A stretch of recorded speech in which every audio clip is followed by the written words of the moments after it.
I welcome you all to this channel. जैसा आप जानते हैं, इस चैनल पर आपको इकोनॉमिक सब्जेक्ट से रिलेटेड वीडियोस मिलती हैं, जिसमें क्लास 9th, 10th, 11th और 12th सीबीएसई बोर्ड की कंप्लीट सिलेबस वीडियोस अवेलेबल होती हैं। इन सभी वीडियोस को फ्री ऑफ कॉस्ट पढ़ने के लिए आपको ये चैनल सब्सक्राइब करना है, तो आप इसे सब्सक्राइब करें और साथ में बेल आइकन का जो बटन है उसे भी दबाएं, ताकि जो भी लेटेस्ट वीडियोस इस चैनल पर अपलोड होती है वो आप तक पहुंच सके। आप अपनी जो फीडबैक है उसको भी कमेंट सेक्शन में लिखकर ज़रूर भेजें, ताकि आपकी रिक्वायरमेंट के हिसाब से कंटेंट को और बेटर किया जा सके। Thank you. I welcome you all in this class. Topic for discussion in this class is production across countries. So let us discuss about production across countries. इसका अर्थ क्या होता है, पहले ये समझ लेते हैं। प्रोडक्शन अक्रॉस कंट्रीज का मतलब है कि किसी भी एक प्रोडक्ट के अलग अलग पार्ट्स को अलग अलग देशों में प्रोड्यूस करना और फिर उसको फाइनली एक जगह पर सारे पार्ट्स को इकट्ठा करना, उनको असेंबल करना, उस प्रोडक्ट की पैकिंग करना और उसके बाद उसको संसार के दूसरे देशों को सप्लाई करना। इसको हम कहते हैं प्रोडक्शन अक्रॉस कंट्रीज।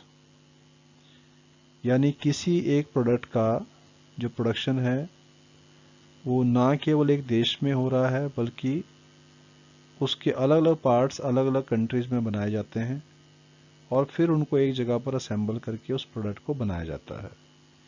इस प्रोसेस को हम कहते हैं production across countries. 20th century के मिडल तक किसी भी चीज का जो प्रोडक्शन था वो यूजुअली एक ही देश में हो जाया करता था। यानी कोई भी एक चीज बनानी है तो उसके सभी पार्ट्स को उसी कंट्री में बनाया जाता था, वहीं पे उसको असेंबल कर देते थे और वो जो प्रोडक्ट था उसकी एक डोमेस्टिक डिमांड होती थी, यानी उस देश में भी वो प्रोडक्ट बिकता था और विदेशों में उसकी जो डिमांड होती थी उसको पूरा किया जाता था। विदेशों में भी वो चीज़ बेची जाती थी। तो कॉलोनियल पीरियड की अगर हम बात करें, खास करके इंडिया की, तो इंडिया और बाकी देशों के बीच में ट्रेड होता था, बहुत तरह की चीज़ों का ट्रेड होता था। इंडिया एक्सपोर्ट भी करता था, इंपोर्ट भी करता था। लेकिन specially in the colonial period हम लोग अपने देश से सिर्फ रॉ मटेरियल को एक्सपोर्ट करते थे। एग्रीकल्चर जो प्रोडक्ट थे हमारे पास या रॉ मटेरियल था उसको हम एक्सपोर्ट करते थे दूसरे देशों को, खास करके ब्रिटेन के साथ हमारा ज़्यादा ट्रेड होता था। और फिर उन देशों में जो बनी हुई फिनिश्ड गुड्स थी, यानी उनकी इंडस्ट्रीज में जो गुड्स बनती थी, उनको फिर हमारे देश में लोग खरीदते थे। तो एक तरह से हम लोग क्या थे, net exporter of raw material थे। हम लोग इंडिया से रॉ मटेरियल को ज़्यादा एक्सपोर्ट करते थे और फिनिश्ड गुड्स का इंपोर्ट हम काफ़ी ज़्यादा मात्रा में करते थे। तो हमारे देश से बहुत सारा जो रॉ मटेरियल था वो विदेशों को सप्लाई होता था। तो एक तरह से इंटरकनेक्शन तो था इकोनॉमीज के बीच में। इसको आप यूं समझ सकते हैं कि अलग अलग देशों के बीच में इंटरकनेक्शन था, कनेक्टिविटी थी देशों के बीच में। देशों के बीच में ट्रेड हुआ करता था, गुड्स का, सर्विसेज का। सो ये था ट्रेंड एमएनसी के आने से पहले। लेकिन फिर मिड 20th सेंचुरी के बाद जो है मल्टीनेशनल कंपनीज का एग्जिस्टेंस हुआ। मल्टीनेशनल कंपनीज को हम मल्टीनेशनल कॉरपोरेशंस भी कहते हैं। तो मल्टीनेशनल कंपनीज होती क्या है, पहले इसके बारे में समझ लेते हैं। मल्टीनेशनल कंपनीज ऐसी कंपनीज होती हैं जो एक से ज़्यादा देशों में अपना बिजनेस करती हैं, यानी एक से ज़्यादा देशों में अपने प्रोडक्ट को वो सप्लाई करती हैं। एक से ज़्यादा देशों में अपने प्रोडक्ट का वो प्रोडक्शन करती हैं, उसको हम कहते हैं मल्टीनेशनल कंपनी। जैसे आपने नेस्ले कंपनी का नाम सुना है, जो मैगी का प्रोडक्शन भी करती है। मैगी लगभग सारे बच्चे खाते हैं, तो मैगी एक बड़ा फेमस प्रोडक्ट है। लेकिन मैगी जो है, नेस्ले सिर्फ मैगी नहीं बनाता है, बल्कि नेस्ले बहुत सारे प्रोडक्ट बनाता है और भी। और नेस्ले एक ऐसी कंपनी है जो दुनिया के अलग अलग देशों में अपना प्रोडक्शन भी करती है और अपने प्रोडक्ट को सप्लाई भी करती है। तो ये एक तरह की मल्टीनेशनल कंपनी है। इसी तरह से जैसे रिलायंस कंपनी है, तो रिलायंस भी इंडिया में तो अपनी सर्विसेज प्रोवाइड करती हैं, इसके अलावा कई तरह की सर्विस जो है ये बाकी देशों में भी अपनी प्रोवाइड करती हैं। तो it is also one of the multinational company. इसी तरह से Tata iron and steel company है, ये भी एक तरह का मल्टीनेशनल है। तो टाटा कंपनी जो है ये भी एक एमएनसी है। इस तरह एशियन पेंट है। तो बहुत तरह की मल्टीनेशनल कंपनीज होती हैं, यानी जो अलग अलग देशों में अपना बिजनेस करती है, तो उसको हम कहते हैं मल्टीनेशनल कंपनी। तो मल्टीनेशनल कंपनी अल्टीमेटली इसका मतलब क्या हुआ कि ऐसी कंपनी जो एक से ज़्यादा देशों में अपने प्रोडक्शन को कंट्रोल करती है और या उसका ऑनरशिप अपने पास रखती है, उसको हम कहते हैं मल्टीनेशनल कंपनी। जब भी कोई मल्टीनेशनल कंपनी किसी भी देश में अपना प्रोडक्शन यूनिट शुरू करना चाहती है, तो वहाँ पर वो कई चीज़ों के बारे में पहले जानकारी प्राप्त करती है। जैसे कि क्या उसको उस देश में जो रिसोर्सेज हैं वो सस्ती रेट पर मिलेंगे या नहीं, यानी जो रॉ मटेरियल है उसको इजीली अवेलेबल होगा, सस्ता अवेलेबल होगा या नहीं होगा, इस चीज़ को पहले देखा जाता है। और दूसरा साथ में ये देखा जाता है कि जो स्किल्ड लेबर है क्या वहाँ पर अवेलेबल है, क्या एक्सपर्ट या ट्रेंड लोग वहाँ मिल रहे हैं उनको, और वो भी सस्ती वेजेस पर मिलेंगे या नहीं मिलेंगे, इस चीज़ को ध्यान रखा जाता है।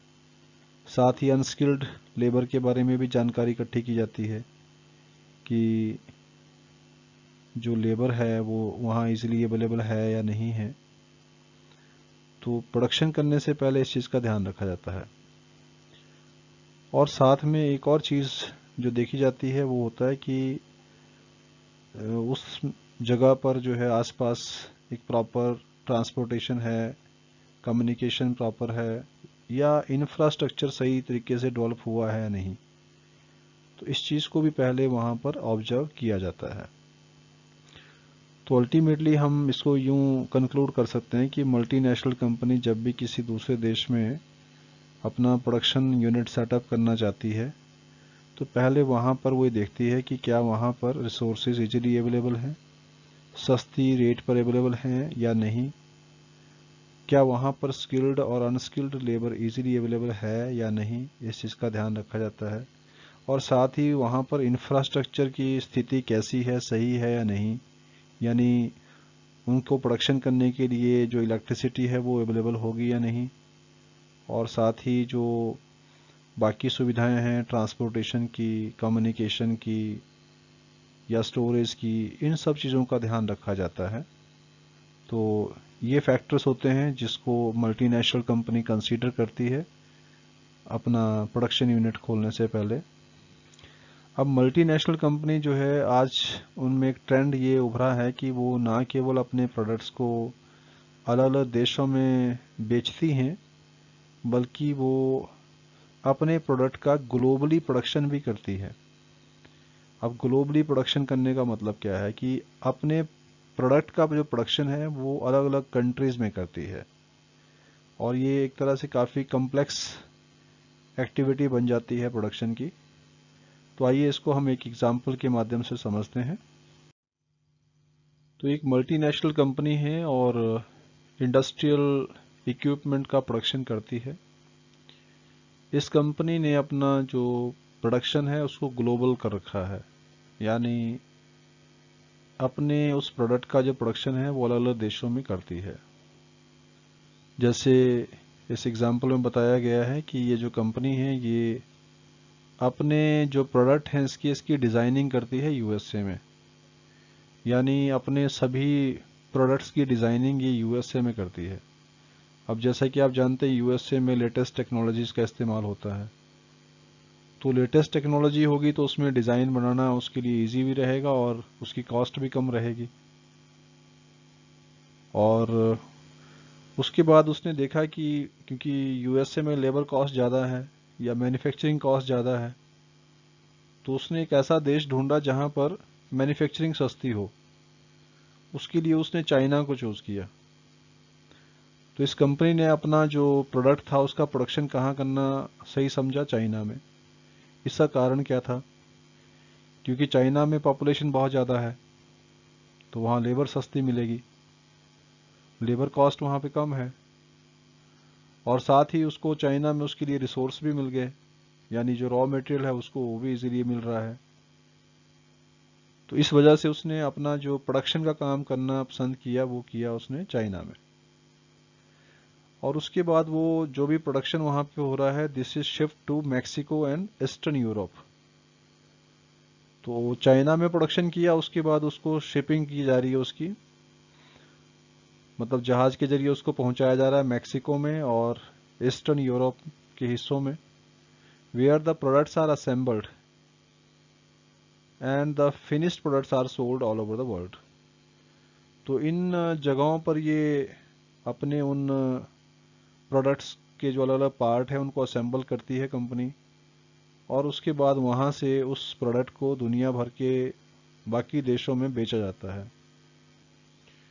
तो आपने देखा कि डिज़ाइन जो है प्रोडक्ट का कहाँ बना, यूएसए में बना। प्रोडक्शन कहाँ हुआ, चाइना में हुआ। पैकिंग या असेंबलिंग कहाँ हो रही है, वो हो रही है मैक्सिको में और ईस्टर्न यूरोप में, और उसके बाद उसको दुनिया के अलग अलग देशों में बेचा जा रहा है। तो ये एक तरीका हुआ प्रोडक्शन को ग्लोबली करने का। अच्छा, साथ ही क्योंकि प्रोडक्ट तो बेच दिया, अब आफ्टर सेल सर्विसेज तो देनी पड़ेंगी। प्रोडक्ट जो कस्टमर हैं उनको आफ्टर सेल जो सर्विसेज हैं वो भी देना ज़रूरी होता है। प्रोडक्ट बेच दिया लेकिन अब कस्टमर को अगर कोई प्रॉब्लम आ रही है तो फिर वो उसके लिए भी सर्विसेज प्रोवाइड करना ज़रूरी है। तो कंपनी ने क्या किया कि इस काम के लिए चूज़ किया इंडिया को। इंडिया में कंपनी ने अपने कॉल सेंटर्स खोल दिए। अब कॉल सेंटर्स पर कस्टमर कॉल करते हैं पूरी दुनिया भर से, और कॉल सेंटर्स के जरिए जो है वो मतलब कस्टमर केयर सर्विसेज दी जा रही हैं। तो कंपनी ने इंडिया में कॉल सेंटर क्यों खोला? क्योंकि उसको जो ट्रेन्ड एजुकेटेड लोग हैं वो इंडिया में काफ़ी मिल जाते हैं, यानी सस्ती दरों पर मजदूरी की वो काम करने को तैयार रहते हैं। कम सैलरीज पर भी इंडिया में लोग काम कर लेते हैं क्योंकि काम बहुत कम है, पॉपुलेशन बहुत ज़्यादा है हमारे पास। तो इसलिए जो ट्रेन्ड एजुकेटेड लोग हैं, इंग्लिश में कॉम्पिटेंट लोग हैं, मतलब जो अच्छी खासी इंग्लिश बोल लेते हैं, उनकी ज़रूरत होती है कॉल सेंटर्स की जॉब में, तो वो इंडिया में इजीली अवेलेबल हो जाते हैं, आसानी से मिल जाते हैं। इसलिए कंपनी ने क्या किया कि आफ्टर सेल सर्विसेज देने के लिए कॉल सेंटर खोल दिए इंडिया में। तो अब आप समझ सकते हैं कि ये जो एक प्रोसेस है इसमें डिज़ाइनिंग हो रही है यूएसए में प्रोडक्ट की, क्योंकि वहाँ पर टेक्नोलॉजी काफ़ी एडवांस है, काफ़ी अच्छी टेक्नोलॉजी है, उसका फ़ायदा मिल रहा है कंपनी को। और उसके बाद प्रोडक्शन हो रहा है चाइना में क्योंकि लेबर कॉस्ट सस्ती है, रॉ मटेरियल सस्ता है, इजीली अवेलेबल है। और उसके बाद उसकी असेंबलिंग हो रही है मैक्सिको में और ईस्टर्न यूरोप में, तो वहाँ से उसको ट्रांसपोर्ट करना आसान है बाकी देशों में। और उसके बाद इंडिया में कॉल सेंटर खोल दिया गया। तो इस सारे प्रोसेस में आप एक चीज़ को यूँ समझिए कि जो मल्टीनेशनल कंपनी है उसका मेन फोकस होता है कि वो अपनी कॉस्ट ऑफ प्रोडक्शन को कम से कम करे, यानी उसका जो खर्चा है मैन्युफैक्चरिंग का उस चीज़ का वो कम से कम होना चाहिए। अपनी कॉस्ट को कम से कम करना मल्टीनेशनल कंपनी का उद्देश्य रहता है, तभी वो बाकी देशों में अपने प्रोडक्ट को सस्ती दरों पर बेच सकती है और ज़्यादा प्रॉफिट कमा सकते हैं। क्योंकि इंटरनेशनल कंपटीशन का ज़माना है, प्रोडक्ट अच्छी क्वालिटी का भी होना चाहिए और सस्ता भी होना चाहिए, तभी लोग उसको खरीदेंगे दूसरे देशों में।